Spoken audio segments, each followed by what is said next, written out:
Hey guys, what's up? This video is called Darren Guitar Freak: A Nightmare on Elm Street, franchise movie review. As and this is a video about me reviewing the entire franchise about the Nightmare on Elm Street series. I'll start off with saying, if you haven't gotten to check out my last video I did on June 9th, I finally got to do it. I know I said in my Friday the 13th review that I said that I was going to do it next month. I couldn't get this thing to work, my computer to work, so, but I finally got it up. If you haven't checked that out, definitely watch that if you haven't. The Story of Jason Voorhees music video is what it's called. I wanted to point out a couple things before I start reviewing. I know a lot of you are aware that they're going to be remaking A Nightmare on Elm Street. I don't know if it's going to be good. I don't know if it's going to be bad, but a disappointment that Robert Englund isn't going to play Freddy anymore. But, you know. Yeah, it is kind of a disappointment. It's supposed to come out next year, I think, but I'm not really sure. Anyways, okay, that's what I wanted to point out to you. Alright, we'll start off. You know, we always start off with the first one, so here we go. The first one I'm mentioning is, of course, a classic, a true classic horror film. One of the scariest still today, still gets me, is A Nightmare on Elm Street. This starred Johnny Depp, and of course, this is his very first movie, and Heather Langenkamp. Excellent horror movie, directed by Wes Craven. Really scary movie.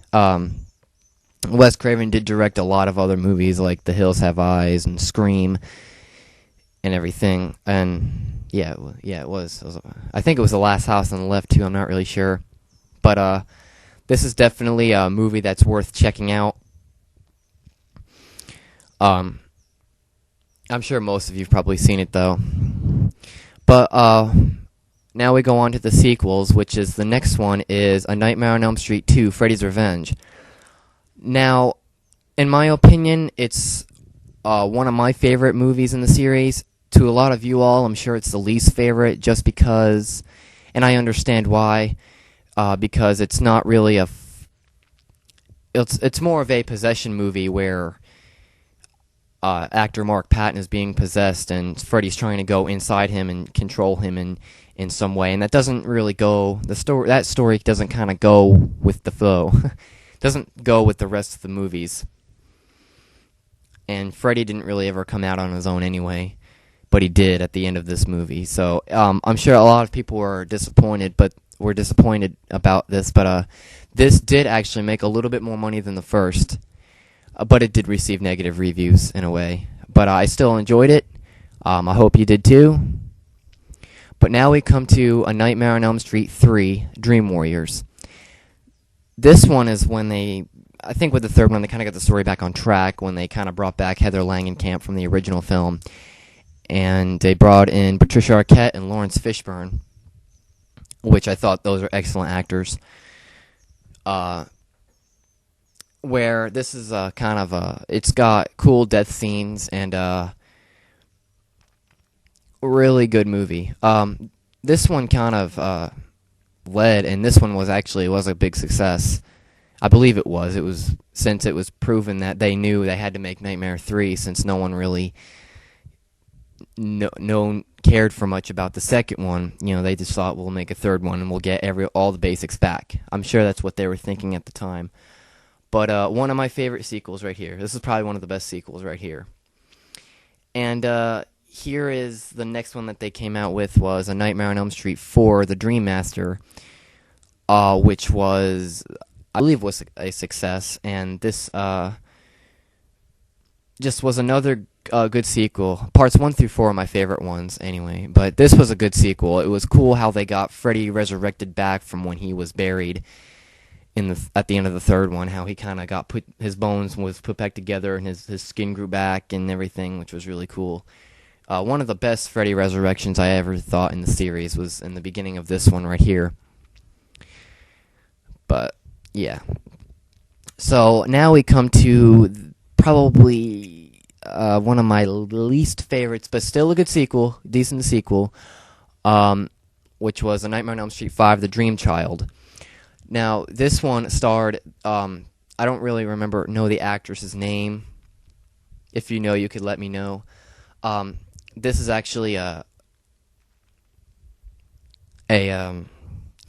she actually reprised her role as the same character from the fourth one to the fifth one, where she gets pregnant at the beginning of the movie and Freddy tries to steal her baby.